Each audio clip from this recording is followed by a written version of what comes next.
नाशिकमध्ये आज उद्धव ठाकरे गटाचा निर्धार मेळावा होता आणि त्या मेळाव्यात महत्त्वाचं म्हणजे बाळासाहेब ठाकरे यांचा आवाज वापरत काही भाषण झालं आणि त्या भाषणामधून सत्ताधाऱ्यांवरती आणि महायुती सरकारवरती टीका करण्यात आलेली आहे। आपल्यासोबत बोलण्यासाठी राज्याचे उद्योगमंत्री आणि शिवसेना नेते उदय सामंत सर जोडले गेलेले आहेत। सर, काय सांगाल, AI तंत्रज्ञानाचा वापर करून आज ठाकरेंचा एक निर्धार मेळावा होता, त्या मेळाव्यातून बाळासाहेब ठाकरेंचा आवाज वापरून एक भाषण केलं गेलं आणि त्या भाषणातून सत्ताधाऱ्यांवरती महायुती सरकारवरती टीका करण्यात आलेली आहे। तुम्ही कसं बघता याकडे?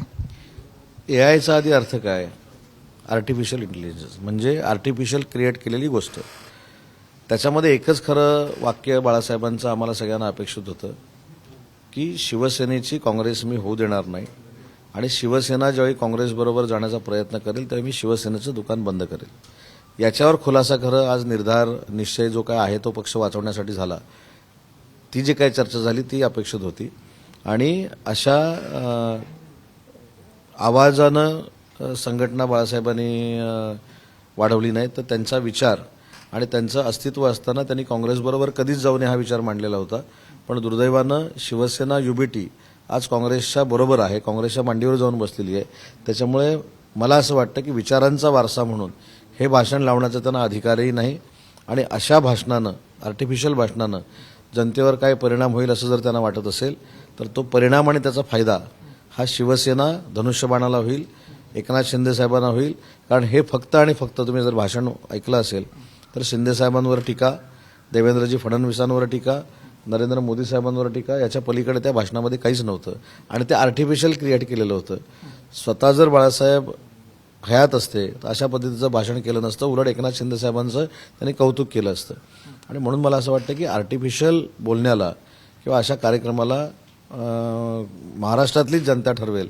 आता एकदा उत्तर दिलंय, 80 पैकी 60 आमचे निवडून आले, तर भविष्यात पण उत्तर देतील, तर काय उत्तर द्यायचं महाराष्ट्रातली जनता ठरवेल। सर, कुठेतरी असं वाटत नाही का की बाळासाहेब ठाकरेंचा आवाज वापरून कुठेतरी भावनिक वातावरण तयार करण्याचा प्रयत्न ठाकरे गटाकडून केला जातोय?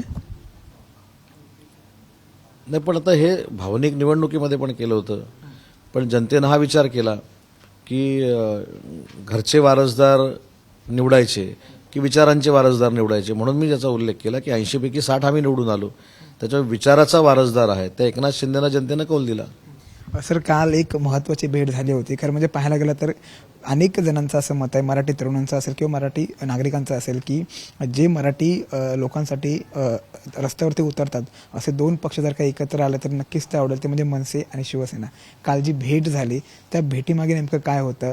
कुठेतरी भविष्यामध्ये महाराष्ट्राला ही नवी युती पाहायला मिळेल? कालची भेट जी झाली त्याचा मी साक्षीदार आहे, ती युतीसाठी अजिबात भेट नव्हती। विधानसभेची निवडणूक झाल्यानंतर माननीय एकनाथ शिंदे साहेबांना स्नेहभोजनाचं निमंत्रण होतं आणि त्या भोजनाच्या निमंत्रणाचा मान ठेवून साहेब तिथे गेले होते। 1-1.5 तास गप्पा गोष्टी तिथं झाल्या। वंदनीय बाळासाहेबांच्या विचारावर फार मोठी चर्चा झाली। राजसाहेबांनी काही अनुभव सांगितले, एकनाथ शिंदे साहेबांनी काही अनुभव सांगितले, त्याच्यामध्ये कुठेही राजकीय चर्चा नव्हती, फक्त गप्पा झाल्या। आणि ज्यावेळी अशी राजकीय चर्चा करायची असेल ती चर्चा झाल्यानंतर तुम्हाला दोघेही नेते सांगतील। पण जर का युती झाली शिवसेना आणि मनसेची तर काय वाटतं, नेमकं आवडेल हे सर्वांना, म्हणजे शिवसैनिकांना पण आणि मनसैनिकांना पण? न आवडेल ह्याच्यापेक्षा दोन्ही नेत्यांनी ह्याचा निर्णय घ्यायचा आहे आणि म्हणून मगाशी मी सांगितलं की आमची पहिली महायुती ही बीजेपी बरोबर आहे। बीजेपीचे निर्णय हे माननीय देवेंद्रजी घेतात, शिवसेनेचे निर्णय एकनाथ शिंदे साहेब घेतात आणि राष्ट्रवादी काँग्रेस पार्टीचे निर्णय अजितदादा घेतात। त्याच्यामुळे महायुतीनंच आम्ही मुंबई महानगरपालिकेपासून सगळ्या स्थानिक स्वराज्य संस्था लढणार आहोत, हीच भूमिका माननीय एकनाथ शिंदे साहेबांची आहे।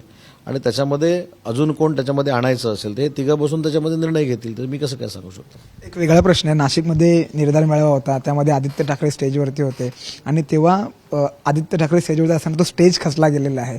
त्यामुळे कुठेतरी बऱ्याच ठिकाणी आता एक त्याचे पडसाद उमटत आहेत की स्टेज खचला गेला आहे। तुम्ही कसं बघता स्टेज खचला त्यांचा? नाही, मी पहिल्या आधी ते सुरक्षित राहिले त्याबद्दल म्हणजे शेवटी किती विरोधक जरी असले तरी आमच्यावर काही संस्कार आहेत। स्टेज खचलं असेल त्याच्यात त्यांना काही इजा झाली नाही हे देखील सगळ्यांसाठी महत्त्वाचं आहे। पण एक जर विचार केला तर जे मानसिकतेनं खचलेले आहेत, जे मतदानानं खचलेले आहेत, त्यांना नियतीनं आज हे पण दाखवून दिलं की व्यासपीठ देखील खचलेलं आहे। त्याच्यामुळे मला असं वाटतं की नियतीनं काही संकेत दिलेले असावेत, परंतु ठीक आहे, शेवटी हा प्रसंग जो असतो तो योग्य देखील नसतो. त्याच्यावर मी म्हटलं की जरी स्टेज खचलेलं असलं तरी त्याच्यातनं त्यांना जी काही इजा झाली नाही हे देखील महत्त्वाचं आहे, परंतु त्याचा अर्थ लावताना मी असा लावतो. शेवटचा एक महत्त्वाचा प्रश्न, आज कोर्टामध्ये कुणाल कामरा याच्याविरुद्ध सुनावणी होती. कोर्टाने निरीक्षण नोंदवलेलं आहे की कुणाल कामराला अटक करायची गरज नाही, अटकेपासून देखील संरक्षण दिलं आहे असा निकाल देखील राखून ठेवलेला आहे. कुठेतरी कुणाल कामराच्या बाजूने निकाल जातो असं दिसतंय, कसं बघताय याकडे?